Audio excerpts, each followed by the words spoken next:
Music Industry Podcast, and I'm David Angereeb. Let's dig in. Hey there, it's David Angereeb recording another episode of the podcast away from home, as I have sometimes been known to do, especially this time of year. I'm also experimenting with a new piece of gear, the Rode Smart Lav Plus lapel microphone. It might be a drop in quality compared to the Rode Procaster, which is what I normally record with, but I thought I would give it a try and see if it works as a portable mobile recording solution for my voice.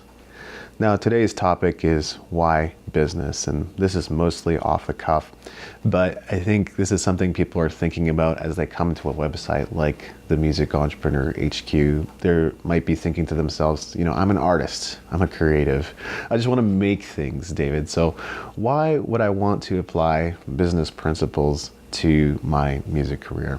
And that's a fair question, and the answer is you absolutely do not have to if you are treating this essentially as a hobby. There's nothing wrong with making art for the sake of art, and if it fulfills you and you enjoy doing it that way, then you might as well just pursue it in that capacity. I have friends that decided not to put so much pressure on music to produce an income in their life, and they are much happier for it because now they can enjoy it as a hobby and they can pursue something else to help them earn a living. Even Derek Sivers says the happiest people are those who spend 50% of their time pursuing an income and 50% of their time in their favorite creative activities. So I think that is totally fair if that's the direction that you're planning to go in.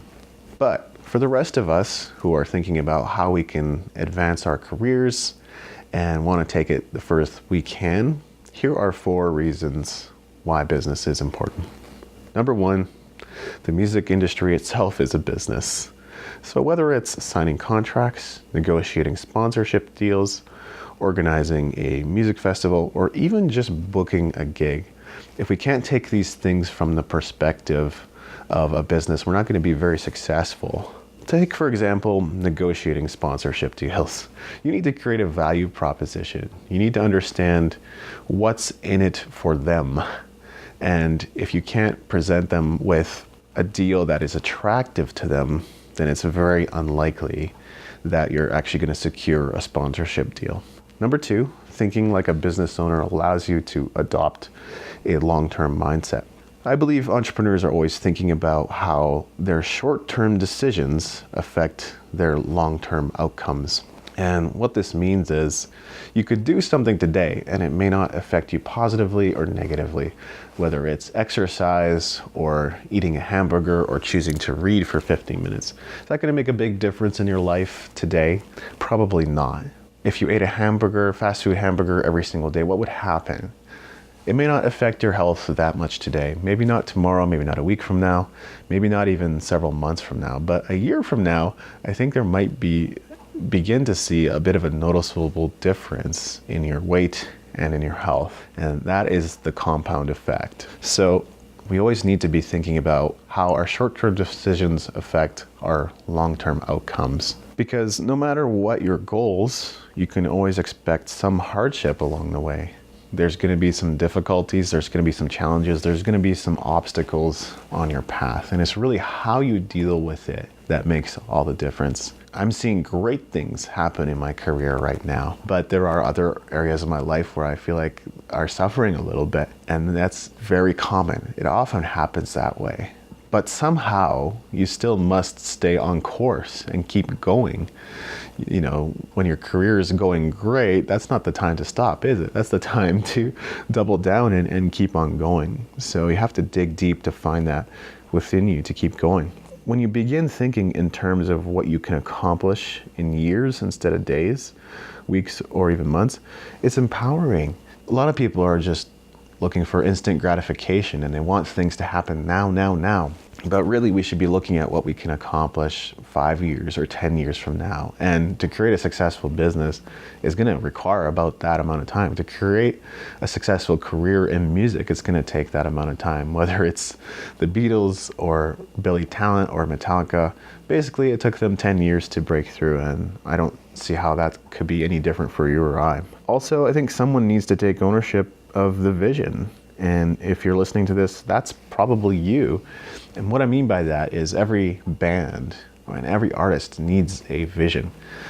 In the example of someone like Harum Scarum, the singer Harry Hess and the guitarist Pete Lesperance have the vision of the band. They've had different band members around them at different times, but they were the ones that kept that project alive. There can be some personal differences that occur when you're trying to run something like a band. And unfortunately, some people might just come and go. It's more common for people to leave than not.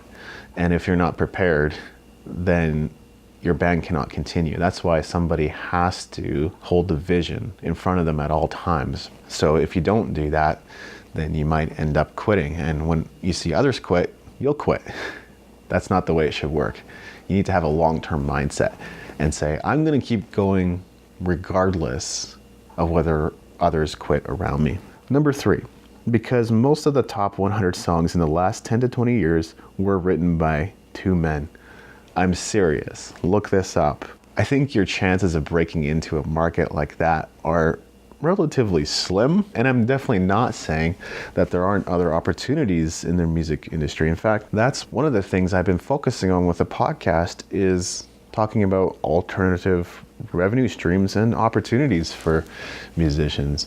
There's a lot out there beyond the top 40 music that we hear every single day in shopping malls and elevators and everywhere we go. I think it's important for us to think a little bit outside the box if we're trying to pursue different revenue streams or opportunities in the music industry, but there are so many. And that's why I think it's important to think like an entrepreneur, coming up with creative ways to solve your challenge. If your goal, and nobody should criticize your goal, it's yours. If you want to make $10,000 a year as a musician, it is totally possible. It is very doable. If you want to make $100,000, that might require a different level of commitment, but it is still doable. And making $100,000 as an independent artist is great. Handing that over to a record label is not. And in fact, I don't know if record labels would sign you if that's all you were making. And you get to keep, 10%, 50% of that if you have a really good contract. Does that seem like a good deal to you? I don't think it is. I'm not saying you shouldn't aspire to be signed to a record label. Quite the contrary, actually. If that's something you want, you should pursue it and demonstrate your work ethic and build your fan base and your social media following and tour every single year. But what I am saying is you have to look at the bigger picture of how much money you can make on your own and how much would be a good amount for you to make versus what it would look like to give away most of that to someone like a record label. Number 4, now just imagine for a moment waking up on Monday morning, lazily, maybe about 9 a.m. or 10 a.m., whenever it's comfortable for you. You get up, you go upstairs, you make yourself a little bit of breakfast, and then you sit yourself down at your desk to do a little bit of work for maybe an hour, maybe 2 hours or so. Nothing heavy, just light. And then your best friend texts you around noon or 1 o'clock and says, hey, have you eaten yet? And you haven't. So you go and join your friend for lunch. And after that, you go out into nature, or you go shopping, or you go kayaking, or you go to an escape room and just enjoy the day. By the time you've done all that, it's dinner time. So you go out and you eat another meal. After that, you go home. It's already about 7 or 8 p.m. at night. And then you go and play a video game for a few hours before going to bed. Now, I can't tell you how many times this scenario has played out in my life in the last year. And you know what that is? It's called freedom. Freedom is an incredible feeling. This doesn't mean I don't work hard. I do work hard at what I do. But I also take some liberties in my life to enjoy it, to rest, to enjoy the freedom that I had a hand in creating. I couldn't have done this all myself. I've had a lot of help along the way, and I'm grateful to the people that have helped me make this a life, a reality. But that freedom is so important to me. I think it's really the number one thing. It's the number one reason I pursue business and an entrepreneurial life. Does that sound good to you? So let me know why you choose business. I look forward to your comments in the show notes. Thanks for listening. Make sure to go to musicentrepreneur.hq.com for show notes and other goodies, and leave a us a review in iTunes to help us spread the word.